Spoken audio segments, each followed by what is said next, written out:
Selamat pagi saudara, berjumpa bersama saya Ninda Destiani di Kompas Jabar Sepekan yang akan menyuguhkan berita yang terjadi dalam sepekan terakhir. Di antaranya, banjir bandang terjadi di Sukabumi, sejumlah warga harus dievakuasi.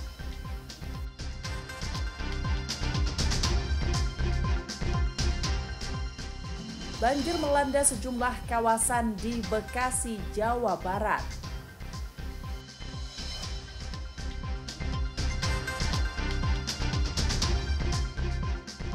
Seorang pelaku usaha kecil menengah di Bandung bisa tembus pasar internasional.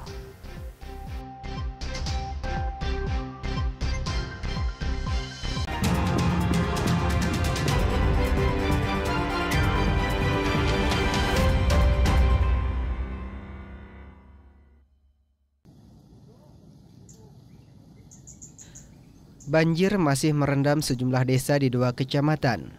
Terpantau hari Kamis 6 Maret 2025, ketinggian air terdalam yang merendam kawasan tersebut mencapai 2 meter lebih.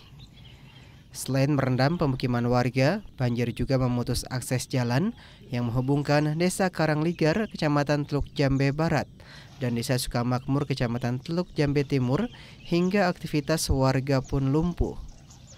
Warga yang tak punya pilihan lain terpaksa melewati tingginya air menuju tempat kerja, meski harus mendorong motor mereka yang mogok karena terendam banjir. Adi Wahadi, Kompas TV, Karawang, Jawa Barat.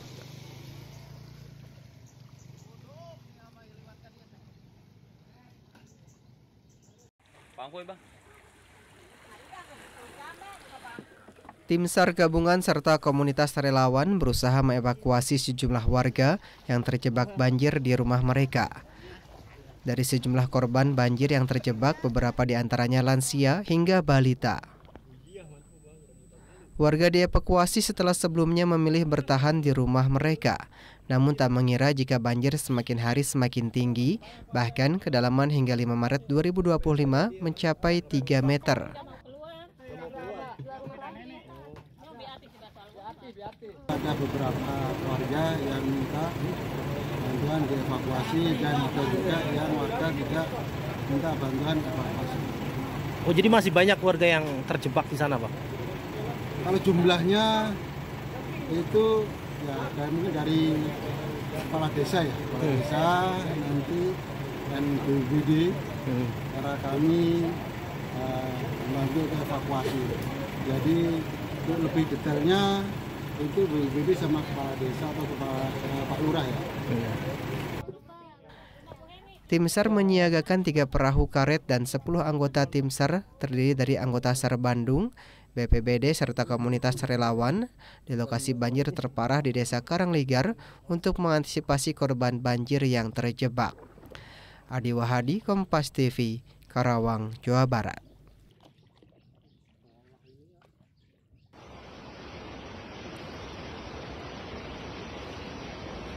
Tim SAR, saudara, mengevakuasi warga dari kepungan banjir dan dipindahkan ke tempat yang lebih aman. Sementara itu, sejumlah jalan di wilayah Palabuna terendam banjir. Akibatnya, kendaraan yang lewat terhambat. Selain rumah dan juga dermaga, sejumlah ruas jalan, tepatnya di Jalan Cangergar, pun terkena dampak banjir, sehingga material batu dan juga tanah menghalangi jalan, serta menghambat arus lalu lintas. Polisi yang berada di lokasi juga ikut membantu pengguna jalan. Dan dari pantauan polisi, saudara, sejumlah ruas jalan tertutup material longsor sehingga akses jalan tidak bisa dilewati.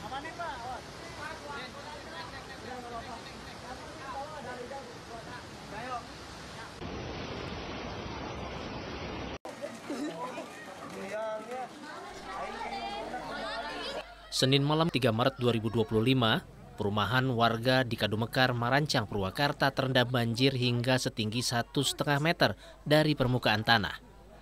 Banjir ini seringkali terjadi, terutama di saat musim penghujan tiba. Rumah saya kebanjiran terus ya hujan. Apa banjir ini? sejak kapan sih Pak? Penyebabnya apa? Ini biasanya musim hujan, puncak musim hujan sering kayak gini, walaupun sudah ditanggulangi tetap. Ini saya udah bikin tanggul, tetap aja air masuk. Ketinggian air waktu banjir ini berapa sih Pak? Kalau di depan sedada orang dewasa sampai leher kadang-kadang.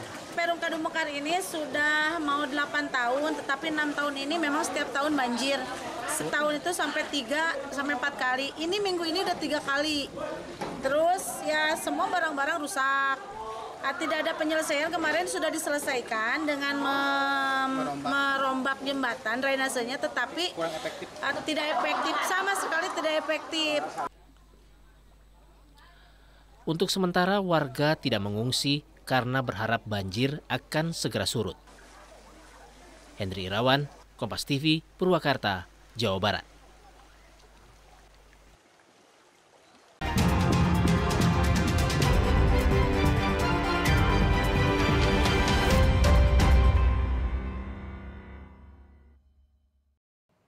Dari pantauan udara, banjir merendam kawasan Jakasetia, Bekasi Selatan, Bekasi Kota. Banjir juga merendam kawasan Ruko Grand Galaxy City. Sejumlah kendaraan tak sempat dipindahkan terendam banjir. Banjir juga menutup Jalan Raya Pekayon hingga memutus akses jalan dari Pekayon ke Jati Asih. Permukaan banjir nyaris menutup bangunan dan rumah warga di perumahan Pondok Mitra Lestari.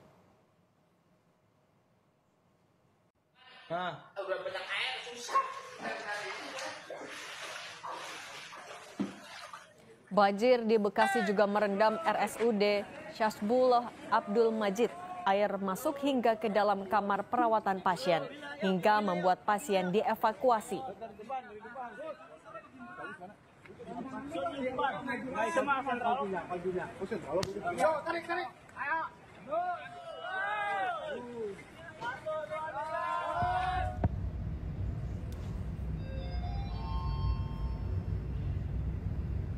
Sejumlah wilayah di Kota Bekasi masih terendam banjir hingga Selasa siang.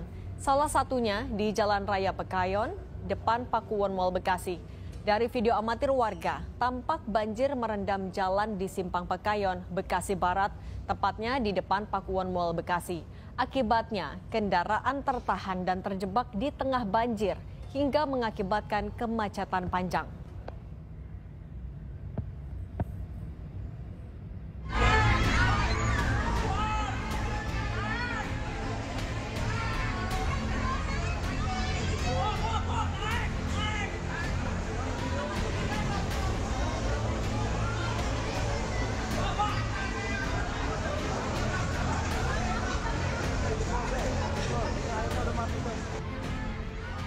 Banjir merendam kawasan pusat perbelanjaan mal di Bekasi, Jawa Barat. Lantai dasar Mall Mega Bekasi terendam banjir. Derasnya arus air membuat sejumlah barang dagangan hanyut. Pedagang dan pengunjung yang panik berlarian menyelamatkan diri ke eskalator. Banjir juga merendam lantai basement, parkiran di Mall Mega Bekasi, hingga kawasan parkiran luar Mall Bekasi. Akibat banjir, sejumlah pengunjung terjebak dan tidak bisa keluar. Sejumlah pedagang di Mall Mega Bekasi berusaha untuk menyelamatkan barang dagangan mereka. Tak banyak barang yang bisa diselamatkan karena ketinggian banjir yang merendam lantai dasar Mall Mega Bekasi. Pak, ini tokonya kenapa? Tenggelam. Tenggelam? Iya. Ini banjir dari jam berapa, Pak? Pagi deh, Bang. Toko apa, Pak, yang kenapa? Toko apa? Diskon store. Diskon store. Oh. Tapi barang-barang bisa diselamatin semua, Pak? Nah, cuma ini aja, Pak. Nggak bisa. Banyak banget. Banjir membuat aktivitas perdagangan di Mega Mall Bekasi lumpuh. Banjir mulai merendam Mall Mega Bekasi sejak dini hari tadi hingga saat ini. Tim Liputan, Kompas TV. Wapres Gibran didampingi Wali Kota Bekasi, Tri Adianto dan Kepala BNPB Letjen Suharyanto meninjau rumah warga yang terdampak banjir. Wapres juga menyapa sejumlah warga yang tengah membersihkan sisa-sisa banjir. Selain mengunjungi rumah warga, Wapres Gibran juga mengunjungi posko pengungsian di lapangan BNPB Jati Asih, Kota Bekasi.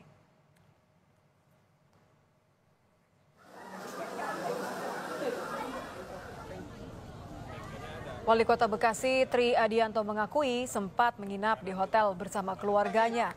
saat wilayah Bekasi dilanda banjir Selasa 4 Maret lalu. Triadianto mengatakan tidak punya niat apapun saat memutuskan untuk menginap di hotel dan hanya ingin memastikan keluarganya aman. Air sudah 600 dan saya perkirakan bahwa Kemang itu pasti akan tenggelam. Nah kalau saya bertahan di dalam berarti saya nggak bisa keluar.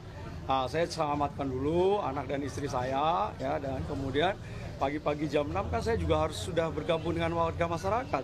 Saya pilih di hotel nih Pak, nggak di tempat lain yang lebih sederhana mungkin Pak? Di mana misalnya ya? mungkin bisa gabung sama pengungsi Pak. Ya makanya kan tentu ada hal-hal yang lebih baik lagi ya kan supaya ini aja kan supaya apa lebih prosesinya lebih pastikan lebih aman. Pintu tol Gabus dibuka dilalui kendaraan bermotor. Mungkin yang arah Dari rekaman video amatir saudara terlihat ratusan kendaraan motor mengantre di gerbang tol Gabus, tol Cibitung Cilincing, Tambun Utara, Kabupaten Bekasi pada Rabu pagi. Pengendara motor yang dialihkan melintas di ruas tol merupakan karyawan dari sejumlah perusahaan yang berada di sekitar Jakarta dan Bekasi. Setelah kepadatan lalu lintas berhasil diurai, petugas membalikan fungsi tol untuk kendaraan roda 4 dan lebih.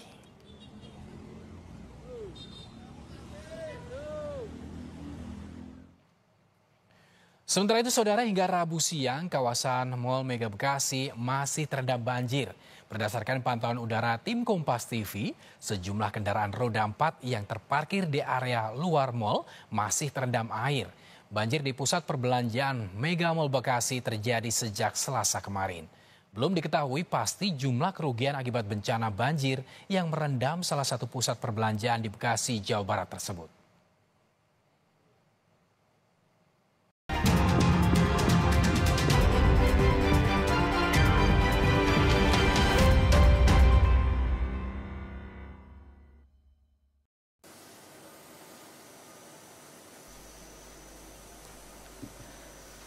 Beginilah proses pembuatan jersey di tempat produksi milik Aris Setiawan, salah satu UMKM sukses di Bandung, Jawa Barat.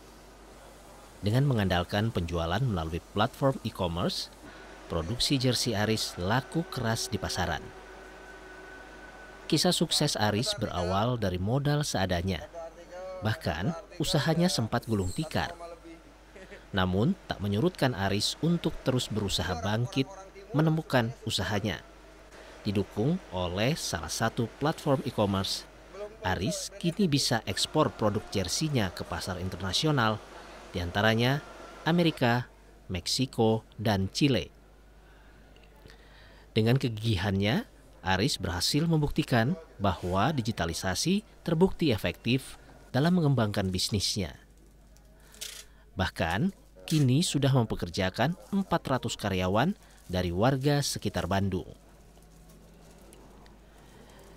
Bahan jersey yang digunakan berbeda pada umumnya, dengan menggunakan bahan yang nyaman untuk digunakan sehari-hari. Jersey produksi Aris banyak diminati, bahkan omsetnya per bulan mencapai 8 miliar rupiah.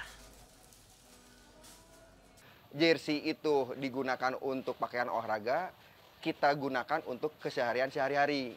Ternyata pasar berbicaranya lain, Pak. Booming. Dalam artian ternyata ini kan lebih ke ininya rugby, terus hoki, terus dan lain-lain lah, lebih ke komunitas-komunitas yang ada di luar negeri sekarang sudah beralih ke pasarnya kita gitu, Pak.